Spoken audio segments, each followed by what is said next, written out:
Hey, Coach Brendan here with Thrive Athletics and Arizona Kettlebell Lifting, coming back at you with our next installment in our swing series for the week. Today we're going to take a look at the American or overhead swing.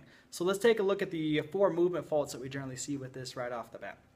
Are you physically prepped to do the American swing? What I mean by this is, do you have sufficient range of motion in the shoulders to get both arms overhead holding one piece of equipment without arching the back, falling into the lumbar, pulling, stretching? As the kettlebell action can get overhead, bicep end up by the ear.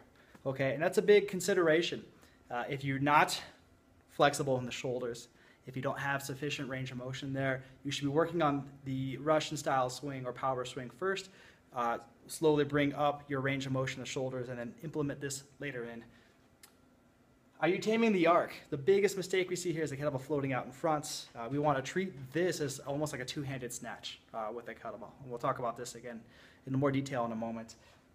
Are you extending? Too often people stay forward in front of their bodies here. Okay, we want to see both arms come all the way up, hips extended, back nice and tall.